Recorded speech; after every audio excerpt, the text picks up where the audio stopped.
Hello, everybody, and welcome back to another episode of the Cinema Wave podcast. It's been quite a while, but we are back with some more Star Wars stuff. The Acolyte just dropped on Disney Plus yesterday. As of this recording, it is June 5th. We're going to be talking about the first two episodes of the Disney Plus original series that takes place during the High Republic era. I am one of your hosts. My name is Darian Scalamoni. I am joined by my Star Wars buddy as well, Mark Jacobino. What's up, Darian? Let's do this Let's thing. do this. Come We've on. been waiting for a while. If you guys didn't already know, Mark also hosts his own Star Wars podcast, the Mark of Balance podcast. So please be sure, we'll put the socials at the end. He'll tell you them at the end as well. But please be sure to follow his podcast as well. He does an awesome job. And he goes a lot more in depth because he's my Star Wars aficionado. I don't know all there is to know about Star Wars. I've always enjoyed the universe. I've watched all of the films. I watched all the television shows now besides the Clone Wars, which I know I still have to get to. I'm not a hater, but I have to get to it. But this is a show that is being billed as something that technically could be for anybody and everybody. This takes place in a completely different era that we haven't seen previously on screen for Star Wars. This is the High Republic era, and Lucasfilm has had a very big push in recent years about all these books and this whole different era that they're introducing to people that takes place centuries before the Skywalkers were even a thought. And this show has a lot of stakes because the show cost a shit ton of money. The show cost, as Mark just reminded me before we recorded, $180 million budget. Cast-wise, when you look at the cast, there's a lot of big names in it, people that we're aware of or we've seen previously before. Amandla Stenberg is one of the leads of the show. Dafne Keen, best known for playing X-23 in Logan. Jung-jae doing his first English language role post Squid Game, so that's a big get for them as well. Jodie Turner-Smith is also in it. Manny Jacinto, a lot of other people, which we'll get to the individual characters in a little bit. But Mark, I kind of just wanted to get your first overall thoughts, non-spoiler thoughts to start us off on what you thought of the first two episodes of The Acolyte. Yeah, definitely. I'm a huge High Republic book fan. I've kept up with the books. We're in the final phase now. So this has been probably my most anticipated series since it was first announced, which at this point it might have been 3-4 years ago. So it is crazy to finally be here and watching the show. I think I fall in the camp of I liked it, I didn't love it. I think it did a lot of good things. I think the production value for me feels a lot better than some of the recent offerings from Disney Plus. That's not including Andor. Andor's on another stratosphere. But compared to Obi-Wan and Mandalorian Season 3, I felt like this felt more dynamic, from the camera work to obviously the practical sets. There was a lot more aliens in this. I feel like in a lot of previous Star Wars shows, we just see humans and then like aliens in the background. But I feel this show had a lot of aliens in the forefront, which was cool. And it felt otherworldly, which Star Wars should always feel. I think the story itself is interesting right now. I think it's setting up a lot of interesting pathways they can take. There are definitely some pacing issues with it. I think some of the dialogue can feel a bit clunky. I know we talked a little bit off camera that some of the performances were, hit or miss in some moments. I am interested to see where it's going. I wish this hit a bit harder just because I was really excited for it. But I would say I fall in the like, not love category. How about you? I think that it's tough because at the same time, like, I'm always the type of person where I'm like, I want to see 3 episodes before I give like a full feeling, because sometimes some episodes fall a little flatter than others. We only got 2, which, I mean, again, we're just judging it based on what we've seen so far. I can't say that I necessarily dislike it, but I also am not a huge fan of it so far. The word that Liz always loves to use on our podcast is mid, and that's how I feel so far through the first 2 episodes. And similar to you, it's a series that I've been anticipating because I'm interested in getting into, and I think Clone Wars would have provided me probably with something that still feels different, and I still have to get around to watching it because that's something that I feel like it just does a great job of having these side characters come to the forefront that didn't exist prior to what everything is attached to with the Skywalkers, right? Yeah. And so that's why I'm rooting for this show more than anything, because I want to see more things like this, because it falls into the same pattern as like what Andor at least was trying to do, right? Yeah. It's not completely connected to the Skywalkers. It's something that is dealing with the everyday people. Now, this is dealing with the regal, and the fact that this is a mystery is something that's very intriguing to me. That's probably my favorite part of it thus far, is that it feels different, that it feels like it's an investigative story within the world of Star Wars. Yeah. And Leslie Headland is the showrunner and the creator of the show. She previously did Netflix's Russian Doll, which I haven't had a chance to see. It was a 2-season it was like a dark comedy, which is very interesting that that's what they decided to pick for some like a sci-fi mystery show. Yeah. But I do think the tone of it is something that I like so far. I do agree in terms of the writing. I think that there are some moments where I'm like, this is a really well written scene, and then there'll be other like, and it might be small, but it's things that just stick out where you're like, how did that get out of the writer's room? It's just things that like just feel out of place. Yeah. And in terms of performances, like we said, we'll get around to it in a more specific in a little bit. But yeah, there are definitely people that stick out in a good way. There are also people that stick out like a sore thumb in a bad way that I don't feel that, like you were alluding to, they might have room to grow potentially off screen. We were talking about it, but as of now, not a huge fan. But talk to me about the High Republic era and the audience for people that aren't completely aware of what it is in your best way. Yeah, because it's hard to wrap your brain around, but it is something that I think is valuable for the viewers if they're not aware of it. For sure. Yeah, it's very tough because this is the tail end of the High Republic. I know they're marketing the show as a High Republic show, but it is very much at the tail end of the timeline that the books are carrying on about. But essentially, the High Republic is really based around the Jedi at the height of their power, the height of their respect. Like the galaxy looks at the Jedi as this, these ethereal figures to be peacemakers. They're not in league with the Republic as much as we see in the prequels. They're not an enforcement arm of the government of the Republic. They're more following the way of the Force and then also trying to spread peace throughout the galaxy. And the High Republic really deals with the struggle between them and these marauder space pirate type group, the Nihil. I don't know if this series will even touch on that. This series, I think, happens a couple decades after the end of the book series. It's very difficult to talk about because we haven't reached the end of the High Republic. We're currently in the final phase of the book series, so we don't know where that's going to end. But I would say overall, it's the struggle between, not an empire, but a space pirate cohort, the Nihil, who want to, go against the Force users of the galaxy and take what's theirs, and the Jedi working side by side with the Republic, not as much with the prequels where they're essentially just like a piece of the Republic. The only thing that really has connected so far is Master Vernesta Rowe, who we see is the Green Jedi Master. We see talking to Sol a lot in these episodes. She is a character that is featured in the High Republic. She's a side character. She isn't a main character of the mainline books, but she is featured prominently in the side spin-off kind of novels of the High Republic. And she's really great. I haven't had a lot of exposure with her, but she's really great in the novels. Someone you want to root for, someone you can empathize with, but we haven't seen much of her so far, and what we have seen of her personally hasn't exactly hit as much as her character in the book. But again, we probably only got 3 or 4 seeds to go off, so I hope that's helpful. Very vague. No, definitely. But yeah, I do think, and I didn't know, I was reading this right before we started rolling, that Leslie Headland is such a huge fan of the prequel trilogy. And knowing that this series takes place at the tail end of the High Republic, going into basically maybe where the prequels kind of start, or at least that story starts to generate itself. Yeah.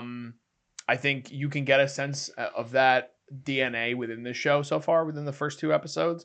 Part of that also might be the writing. You could think, maybe. Yeah. I don't know.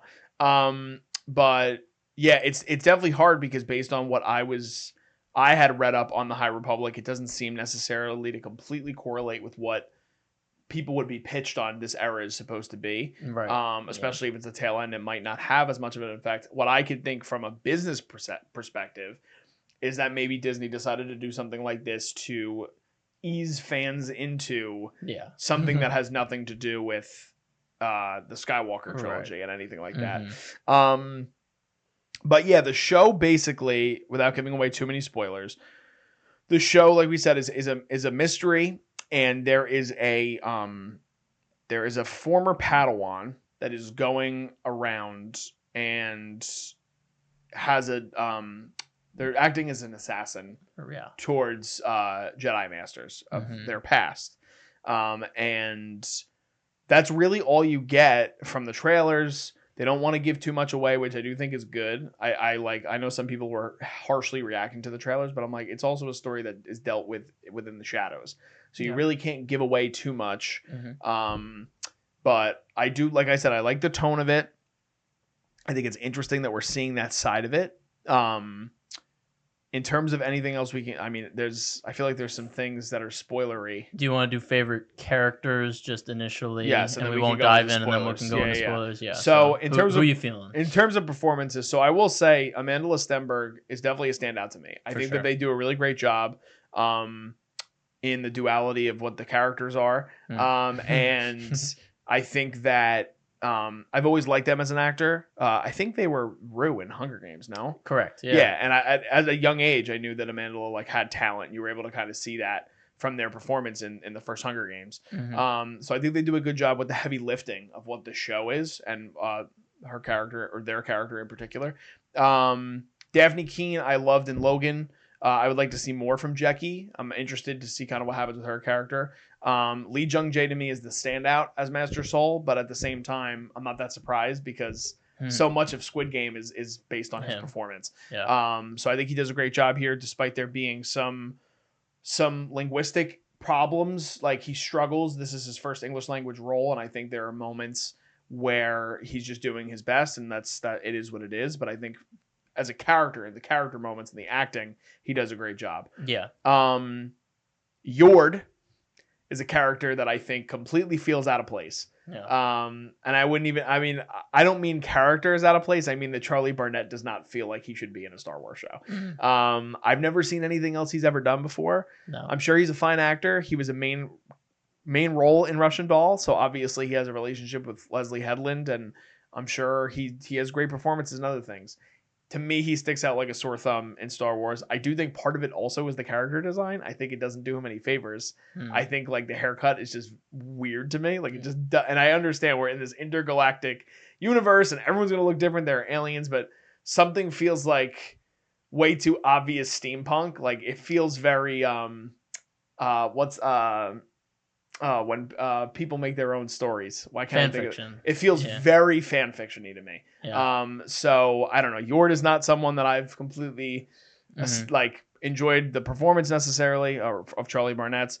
And Vernestra, you were talking to me before we started rolling about the significance of her character in the novels, and you don't really get much of any of that in the first 2 episodes. So if they are a significant part of this era that they want to tell, and they're trying to get Vernestra over, so to speak, as a character, they didn't do a very good job to me in the first 2 episodes. So I feel like that's a lot of the main characters we see. I mean, we also get Indara. I mean, Carrie-Anne Moss is awesome in everything she does. So, I mean, a lot of people have seen that scene, the fight with Indara and May. So people are aware of that, but that's pretty much it for me in terms of character stuff. What about you? Yeah, I think my favorite is definitely Jecki. I really like her straightforward, logical approach to things, and I like how she's very serious a lot of the time, but you do get that nice relationship with her and Master Soul. I like their dynamic, even in the small amount of time we get with them. I think Osha is really great. Amandla does a great job with that character. Instantly likable, I think, at least when we're introduced to them in the story. And I think those are really it. I mean, Master Soul is great so far. I think there's a lot portrayed through his acting and facial work, not as much through the words, but I do like the calming nature that he does bring to the scene. But you do see that pain behind his eyes, that something did happen in the past that he's still reeling with, even if he says he's meditated on it and he's gotten over it. So I'm excited to dive into the characters a bit more. We can definitely talk about Yord a bit more when we get into the spoilers. But solid start for the characters. Not in love with a lot of them. Just fine so far. I really like Jecki though. Yeah, awesome. All right, so if you guys have been watching at this point, we're going to dive into some spoiler talk for the first 2 episodes of Acolyte. So if you guys are just trying to get our first reactions, that's pretty much what we're going to give you for right now based on first reactions. We're going to stick with the show. We're obviously going to watch it all the way through. We'll be covering it week to week, so you guys can keep checking in. We'll start with non-spoiler, and then we'll eventually get to spoiler talk. So if you guys have not watched the show, or you guys are aware you don't want to be spoiled, this is your warning. We're going to go into spoilers right now. Now. So, going into the main thing, the big thing that is not really necessarily in. I don't think it's in the trailers because even in an interview, Leslie and Amandla were talking about it. The big reveal is that Amandla's playing two characters. Yeah. They're playing twin sisters. Yeah. May and Osha is the one that you just alluded to at the end there. And I think that's a big part of what I was saying is Amandla does such a great job at portraying these slight differences between these characters, and so much of the show is going to be on their shoulders because they're playing literally both sides of what all of this stands for, right? Jedi and Sith and evil versus light and all that stuff. True. So I think that that was what I was most impressed with in terms of work. I think that Amandla is doing a really good job of being able to showcase them not only as like somebody that could lead like something within Star Wars, but could be one or both characters that like I want to see more from already through the 2 episodes. And like you were like, I don't get a lot of that so far from a lot of them. I think for Jecki, I do know the one scene, excuse me, I don't know if it's what you're alluding to, but the scene where they're very straightforward at Yord with the plan. I think that's a great scene. That. Very quippy, really great writing in that scene and great acting by Dafne Keen. I just want to see, like you said, more of it. Like we have to see more for me to really feel a certain way. May and Osha, I think, are very interesting. You know, May right away you can tell that she's so conflicted about what she's doing. She's so convinced that she needs to do this. And we see in that first scene with the bartender when she's about to kill the bartender, and then he has his kid right next to him, and she walks away from it. She doesn't just murder senselessly. She is on this path of revenge, and it's very focused. But there is that kind of thing in the back of her mind, like, am I doing the right thing? And on the other side, Osha I feel like she immediately fits in Star Wars because, you know, she's just a mechanic. She's just getting by in the galaxy. She has this kind of dark past where her whole family was killed. We get some conflicting stories from May and her, which is interesting and sets up a lot more mystery for later on. I just wanted to again give props to that performance that they do here, because both of them I think have a lot of nuance to them so far. So absolutely. Just wanted to jump in. In terms of things, so going back to the High Republic novels in relation to this show, what are things that you're seeing that are sticking out either in a good way or a bad way in terms of like really fitting the vibe of it versus like really not aligning to what your interpretation of this world or this era, so to speak, has been throughout the novels? Well, the first thing I have to do is right in the beginning with the opening crawl where they say the Republic is in a state of peace. There hasn't been war in hundreds of years. But in the High Republic novels, I mean, maybe they might have some canon geeks who are out there and go down to semantics and say, well, it technically wasn't a full-on war. It was more of a scuffle. But I mean, really what they're going on about right now in the final phase, it's a full-out war. So, I mean, that's something that, again, they might be able to semantically say, oh, well, there wasn't really a war, but it's portrayed as a war, and the fact that the opening crawl is kind of just shooing that off and saying, well, no, there has been war, it's peaceful. You know, as a High Republic book fan, I'm sure many other High Republic book fans saw that and were like, well, that kind of just says, well, books are canon, but they're not really canon. Maybe they find a way to recontextualize it in the show. Maybe Vernestra is that bridge from the end of these novels to here, and that's why things changed, and maybe they don't consider it a war. I don't know. That was just something for me as a High Republic fan, canon-wise, had to shout out. I hope that there's some other High Republic fans watching and they thought the same thing. But again, the problem is, like, we don't have enough view into it, and it feels like the Jedi here are already slipping into the prequel era where we have Yord, who is super dogmatic, super wants to be the perfect Jedi. Vernestra, we see at the end of episode 2, I believe, she's like, oh, the council, we need to have a meeting. And Soul's like, no, we know where she's going. Let's just follow her. And she's like, no, we need to have a meeting and talk about this before we do things. And that's very prequel Jedi-esque. And so it feels like they're more drawing on the fact that the Jedi are closer to the prequels than they are with the Jedi in the High Republic novels. Because the Jedi in the High Republic novels aren't as dogmatic. They're very much more spiritual, which maybe what's his name? The Jedi that's meditating. What's his Torben? Torben, yes. Torben, I liked his vibe. I liked his aesthetic. That felt very High Republic-esque. But we have to see. Another thing that is very High Republic is Jedi in the High Republic era are very much individuals. They can follow their own paths. So, there are these way seekers who essentially just follow the will of the Force. They aren't in the Jedi Temple all the time. They just follow the will of the Force and go about the galaxy where they think they're needed. Vernestor kind of goes down that path. We see the Wookiee Jedi kind of doing his own thing. We see Indara's doing her own thing. She's on a planet in the middle of nowhere. So they might have, drawn on that inspiration from the books. But overall, it is hard to draw a through line outside of just aesthetics right now through the first 2 episodes from the books to now. I will say, as someone who didn't know that, hearing about the Wayseekers sort of vibe and not getting that from the show, I think sucks. I think that's what it should be. It's a cool concept. Yeah, and I think that it would actually lend itself even better to the concept of what this show is, because at the same time, again, think of it like what this is a detective show. Yeah. It is Master Saul and company, I guess, as of right now, on the hunt for May, who is slaying Jedi.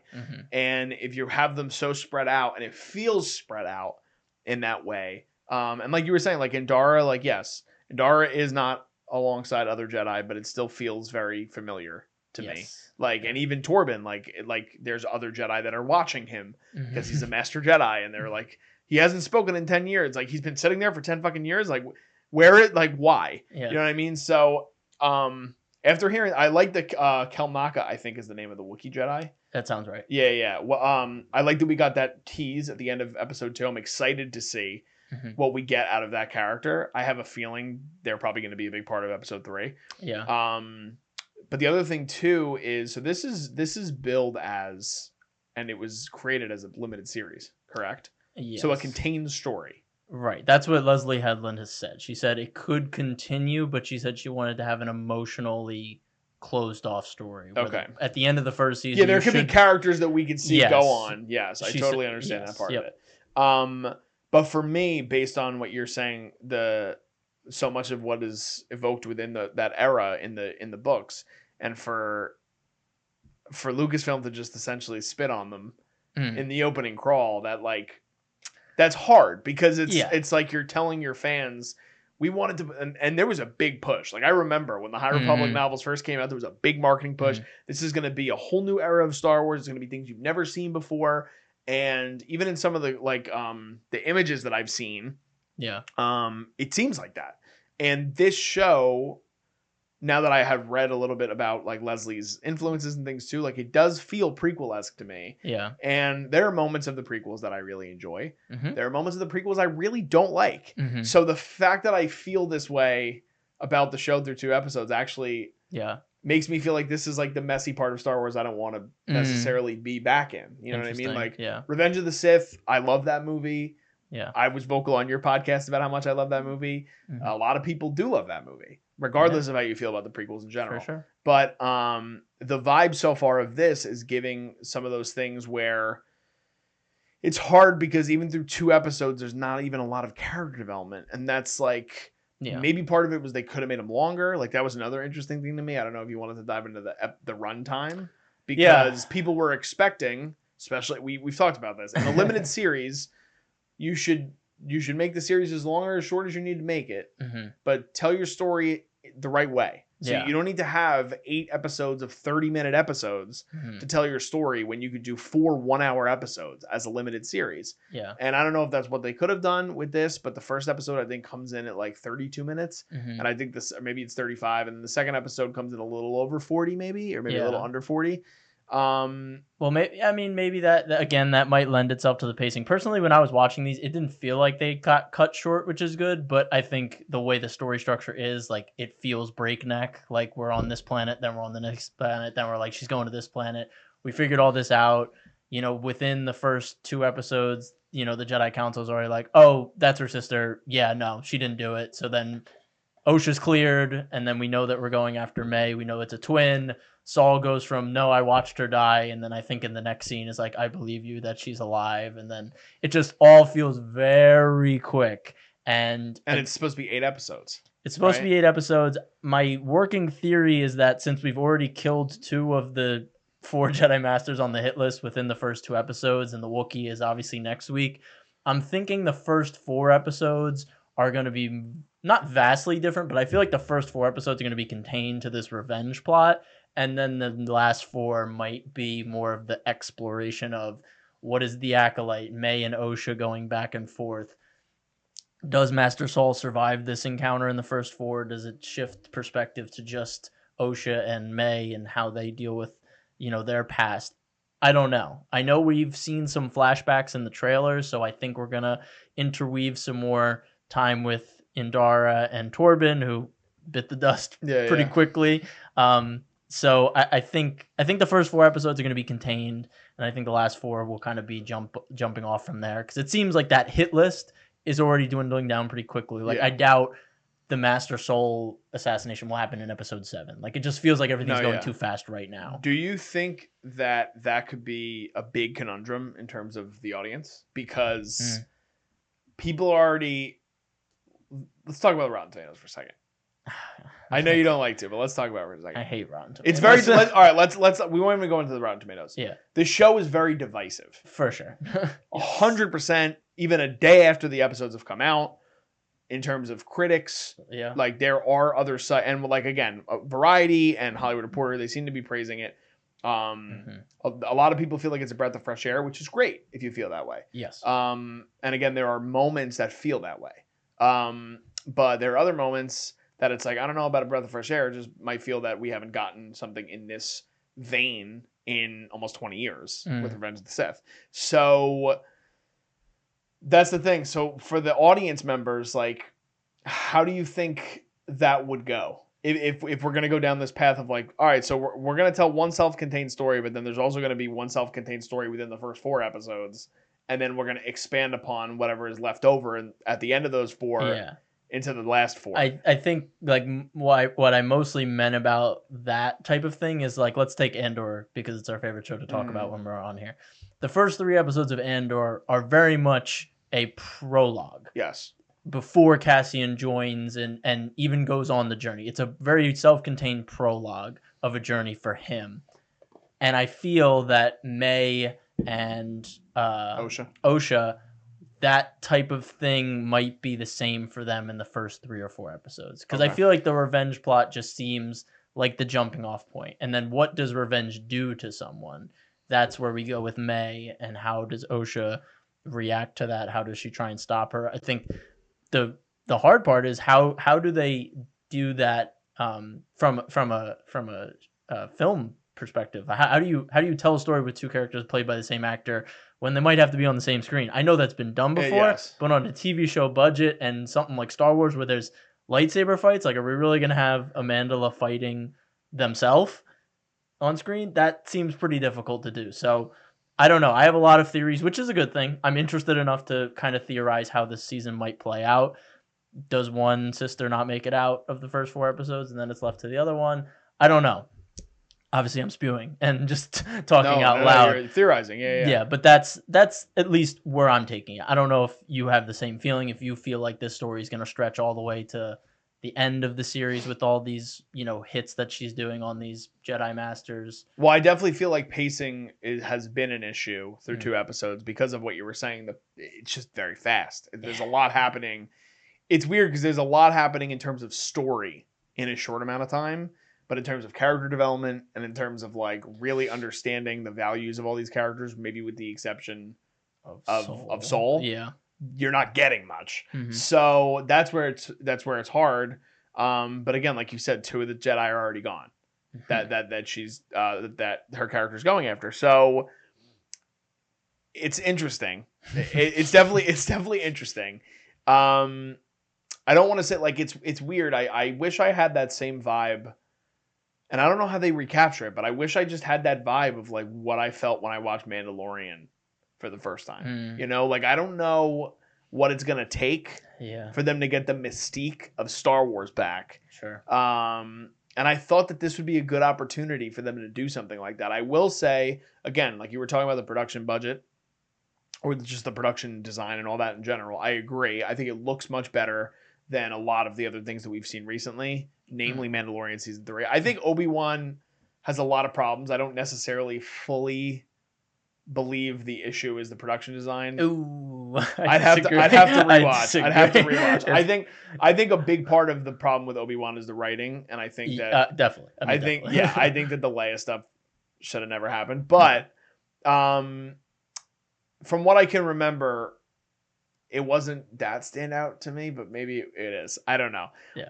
But to me, Mandalorian Season 3 felt like a different show than the first 2 seasons, which was scary because that's not what you're used to from something that's like, I think we talked about this. It was so reliable. Like Mandalorian was always reliable. Even if you didn't get like the best episode, you'd be like, I had a fun time. It was enjoyable at least. Yeah. And then they started doing things, and again, I don't know, but that's what I'm worried about because they're losing people. They're losing people for sure. And I think that like, because for people that I've talked to, like that are fans of Star Wars, like they're unaware that the show is out. They have no interest in watching anything, and I think it's because they're on this current road of shows being pretty divisive. Like, I mean, Obi-Wan was mostly negatively panned.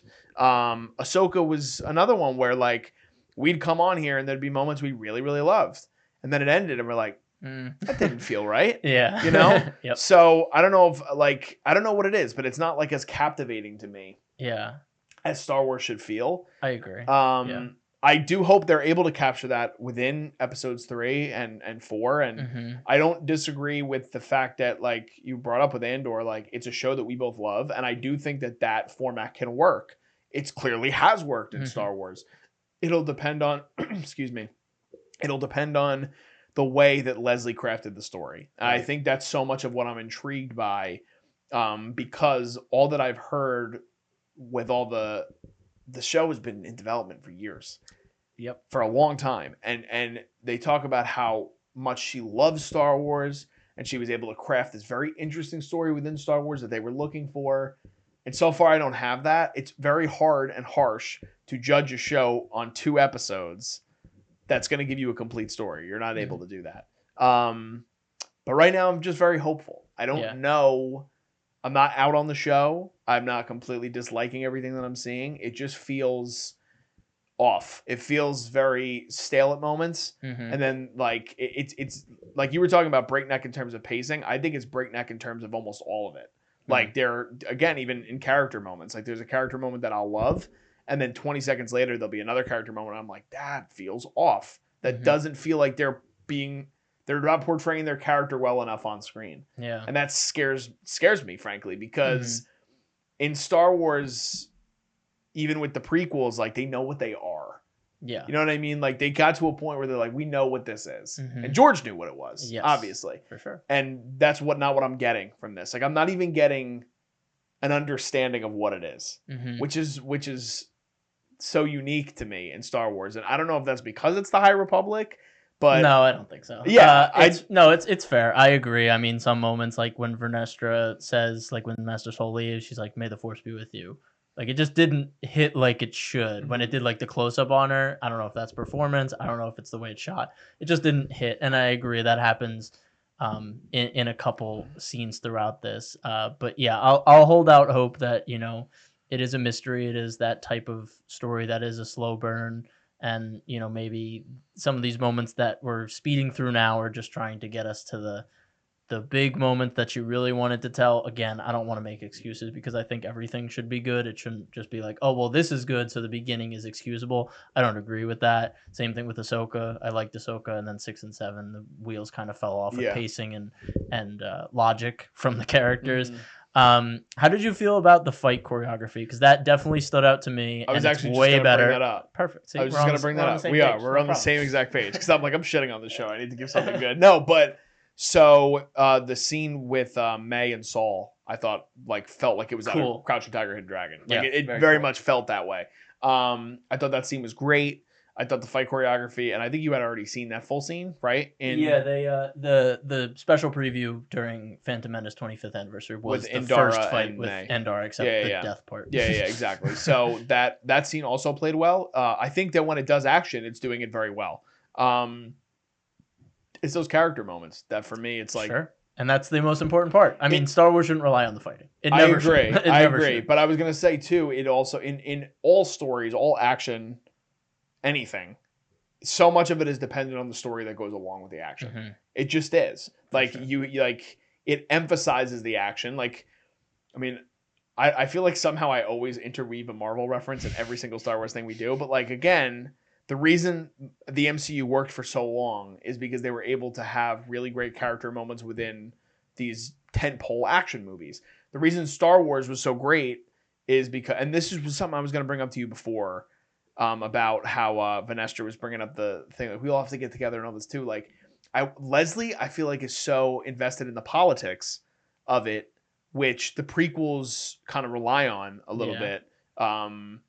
Do you think that like what's your outlook on politics in Star Wars regardless? And where do you think they're going to go in terms of this series? I just think when I mentioned that, I meant more of the fact that the Jedi Council is losing its way as like following the Force, and now they feel like they have to be a diplomatic body. Yeah. And I feel like they're slipping into becoming more closely related to the Republic than being a spiritual group that is centered in the Republic, trying to do the right thing. So. Sorry, what was the question? Just politics in terms. I love politics in Star Wars in the prequels because you can't have wars without politics. Mm-hmm. Politics has to play a role. I think the world building in the prequels is really well done. I know people find it boring. Maybe people went in expecting the original trilogy, and then you get like, trade federations and sanctions on star systems. Like, I get it, but I also think there's a really deep and interesting world building aspect to that when you think about it. Like, how does an emperor come to power? Well, it's not just all just fire and brimstone. I mean, there is some political weaving, and if they didn't do it, Palpatine's rise and take over from the inside wouldn't feel as earned or as interesting, because the only reason Revenge of the Sith is amazing is because you saw Palpatine go from this lowly senator on Naboo to having orchestrated the clone army being built to then be used against the Jedi, and then to turn the Jedi into the villains and have the Republic come together around him, while also using Count Dooku and the Separatists to just start the war and continue the fighting so that people are angry. And I think politics, when done right in Star Wars, is amazing. And I love, hopefully we see more of it with Mon Mothma in Andor season 2. Her playing the politic game under Palpatine. I think that would be amazing. So I personally love the politics. I understand it's not everyone's cup of tea. I don't think the show is going to really dive into it that much. I think it's more the Jedi becoming closer to the Republic. Yeah. We didn't talk about the villain yet. Yes. So I think we should dive into it a little bit. Yeah. Now, we don't have much. No. We get one reveal at the end of episode 1. We get a few lines of dialogue. Kill the dream. Pretty sick. It is very cool. How did you feel about the introduction to the villain that is still unnamed? We're unaware. We know what they look like because we've seen them in the trailers. It's a cool character design, I think. I don't know how you feel about it. It's got like a smiley face. It's like a smiley razor shark teeth kind of effect. But what were your thoughts on the end of that? And then were you upset with not even getting any bit of that going into episode 2, where you're cool with? I'm cool with them being mysterious. I think the goal of this is to stretch that out. Are these Sith? Are these dark side users? How are they related to the potential Sith we see in the prequel era? What is this faction? Because it says like there's dark side in the opening crawl, which I already shit on. The opening crawl does talk about these dark side users working in the shadows, and then these two are ones that left the shadows to assassinate Jedi. So, how are they related to maybe other dark side users? I think that's all very interesting. I don't know how deep this will go with this main guy that they show. Again, he's in the trailers, which makes me think he's not going to be in the show The full for show. long Yeah, because yeah. again, the trailer already showed about most of season episodes 1 and 2, and then 3 and 4 it seems like are the Wookiee and the dark forest kind of thing. So I don't know. I think another interesting character is the guy that we see brew the poison for May. I forget his name. Kamir. I love that actor, by the way. He's pretty good in this. He's pretty good in this. I was kind of thrown off, but when I was talking to Cole, shout out to Cole, he was saying I think this is a really interesting character because he lets off like he's a drunk idiot goofball, but you know, he creates this poison. He knows exactly how to kill this Jedi. He's obviously in league with the Acolyte that we see, the dark side user. And he's very perceptive. I mean, he sees Osha and he's like, he's acting dumb, and then he's like, you look almost like her, and it kind of twists, the scene flips, and it's like, this guy's very perceptive and he's very potentially dangerous. So I'm very interested to see where they go with his character in relation to this dark faction that we're seeing for him. Yeah, I agree. He's very seedy, and I'm really excited. My favorite, well, I shouldn't even say it. We haven't really seen much of it yet. The anticipation that I have and the optimism and the hope that I have for the remainder of the show is wanting to see how they're able to plant those seeds of the Sith coming and rising. Because again, like you had said, like we already have 2 Jedi dead, and I don't have that feeling yet. And that's part of the storytelling because again, they want to leave things in the dark until we get to a certain point.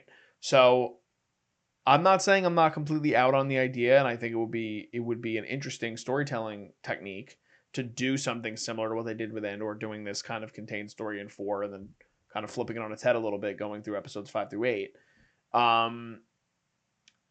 The thing I worry about that is the fans. Like, I don't know how many people, and that's not even Star Wars fans, casual television show fans, like, don't want to stick around past 4 episodes if they're not getting what they want to get out of it. You know what I mean? But overall, I think that the show has, like I said, some good things. Love the fight choreography. The production design is really great. There's some standout performances, but there are others that are not great. I know we were going to talk about him a little. I think he has the most room to grow as a character because he is very like, I have to be the most stoic and perfect Jedi Knight, and I don't diverge from the path or anything like that.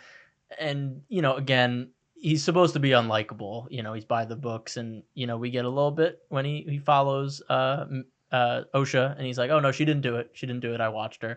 There we're like, okay, you're coming back a little. So I think there's room for him to grow and maybe become more likable and step away from the dogmatic side of the Jedi Order. But again, that's optimistic view. I don't know if it deserves that, but we'll see. I'm interested to see Jodie Turner-Smith as Mother Anastasia too, because I've never seen her I don't think I've seen her in anything before. I haven't seen her in anything, but I've heard she is a fantastic actress. And just her whole design is really cool. We see Osha, the white spiral on her forehead when it's shown.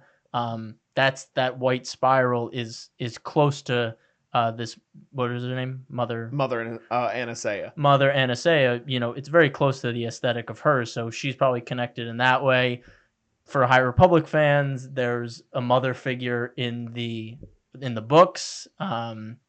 She's kind of the seed that plants the Nihil and what they turn into, and she was very much against Force users, any type of Force user, this mother figure in the High Republic. So she wanted to get rid of Jedi, Sith, anyone that was using the Force, because she felt the Force should not be tampered with by people or creatures. So maybe, again, very optimistic that they'll follow the books, but maybe she's from that lineage of people that wants to get rid of both sides of the Force, which again fits the ideas of this show. We have the Acolyte, we have the Jedi. It would make sense. Don't know if they're going down that path, but that's just another little tidbit for non-High Republic readers that I think would be really cool. I'm interested to see what they do with her character. It's very cult religion-esque, what we've seen from the trailers. Mhm. And I think she's had like 1 or 2 lines in the trailers where she's like, it's not about power, it's about who wields it or something Yeah, like yeah. that, which is cool. So Yeah. So we'll that see. could definitely correlate to it. Yeah. But yeah, do you have anything else wrapping up thoughts? I guess the last thing would just be like any predictions for what might have happened in Osha and May's past, that they have conflicting stories where May says, "I thought you died," and Osha and Saul were like, "No, we saw you die." So now we have 2 conflicting stories from the sisters, and that's another mystery. It's like, who's telling the truth? What really happened there? There's going to be different perspectives. We'll see some flashbacks.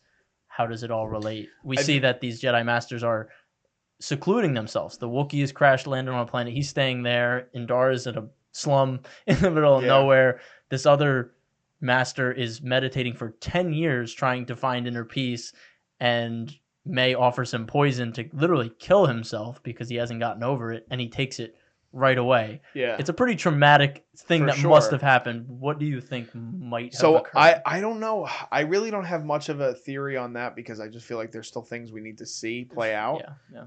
I do think that there's a unique, and I know I keep using this word, but the duality, because it's just the perfect word for Star Wars. But the uniqueness of the Acolyte in relation, or like the perpendicular to Saul.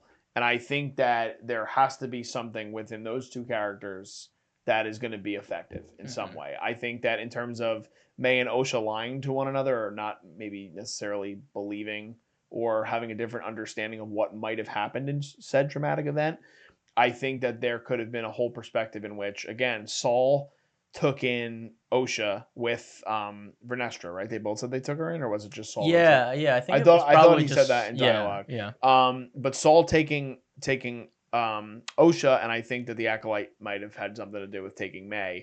But the thing with that is, I'm curious on, like, I have some weird feeling about like the Acolyte and Saul maybe being friends in the past, and so that like could be a something. previous Jedi Master that fell. Okay. That's what I'm thinking. Cool. Not much of a theory there. No, that's cool. I'm very curious to see, like you said, like it is so interesting to see how the trauma could potentially play a role in it. And I think it's valuable because I think that's what makes Anakin such an interesting character, is the trauma that he's endured in his life and things he's seen. So I don't know. Do you have any theories? No.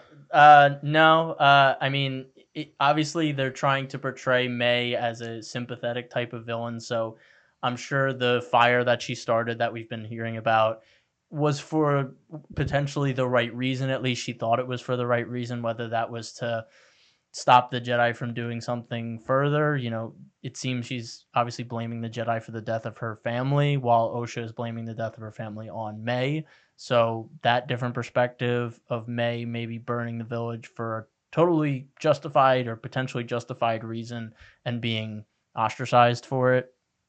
That's really where I'm at right now. I like your theory of the Acolyte also being present and taking May and training her in the dark side. So very interesting. It's good that we're interested. It's good that we're theorizing. That's true. But overall I agree. It's a like not love. I can understand where people might be a little lukewarm on it. I think it grew on me a little bit more as I slept on it and thought about it today. But I think immediately after the first watch, I was like, okay. Yeah. Like, fine, good. Yes. Choreography, production design, cool. Characters, mixed bag. But that's not what you want from Star Wars. I'm not trying to justify it, because trust me, I have been playing this game for too long of defending, or not even defending, but criticizing Star Wars for not being as good as it should be. Yeah. So I'm hoping it turns around. I agree. Or at least reaches the heights it should reach. We have plenty of time for this to turn around. Yes. It's only been 2 episodes. We will be back talking about this show with you guys every single week until the end of the series. So please, I just want to pass over to Mark really quick to let you guys know again about his podcast and all the social stuff. He's been doing some awesome reels recently. He has a really cool episode up that he just did recently, all about what if scenarios in Star Wars. I'm praying and hoping Too kind that they do that in animated form, Yeah. similar to Marvel and Disney Plus. There's That would be rumors. so cool. Yeah. So that would be awesome. But if you want to just kind of self-promote a little bit. Sure. Yeah. So I'm at Star_Wars_Mark of Balance, Star Wars Mark of Balance podcast. You can go over there on Instagram, check out some of my reels. I cover pretty much everything from books to movies to video games to TV shows and what if scenarios. So outside of what we're getting visually and through the book. So come on down. I go super deep, but I also like to think that I bring in some casual viewers as well and try and keep you guys all on the same level. So yeah, thanks for the platform. Yeah, man, absolutely. And Mark has been with us for a while now here at Culture Wave. We're very lucky to have him talking about Star Wars with us every time there's a new project coming out or that's out, and we're really appreciative of everything you do for us. If you guys can follow us, we're also at Cinema Wave Media and at _Culture Wave Media on Instagram, as well as at Cinema Wave Media on TikTok and Threads, and Culture Wave on Facebook. Guys, please be sure to give this video a like if you can, if you liked our conversation. Comment your thoughts down below on what you guys thought about the first 2 episodes of The Acolyte. Like we said, it's a very divisive show. Keep it civil in there. Yeah, please, no keyboard warriors. But we really want to have a really great conversation with you guys in the comments. Want to hear if you like the show. Why do you like the show? If you dislike the show, what are your reasons for disliking it? Are you gonna keep watching after 2 episodes? I know some people might just already be tuned out, and I'm curious why that might be. I'm sure Mark is as well. So please be sure to comment. We'd love to have a conversation with you guys, and if you can, please subscribe to us at the Culture Wave Media Network. We got a lot of stuff going on. We're currently covering the Tribeca Film Festival in New York, so there'll be coverage of that in the next few weeks. Thank you, Mark. And this month, if you guys already didn't know, if you're fans, I'm sure you do, tons of television, tons of films coming out. We're ready. We're strapped in. We're going to be covering House of the Dragon, The Bear, The Boys, as well as The Acolyte, on top of all the other movies coming out this month. Inside Out 2, Kinds of Kindness, The Bike Riders, tons of stuff that we're going to have on the YouTube channel, as well as on Spotify and Apple Podcasts for you guys to check it out. So if you guys can do that, we'd greatly appreciate it. Just signing off, I am Darian Scalamoni. I'm Mark Acabino. And we'll see you guys next time. This is The Culture.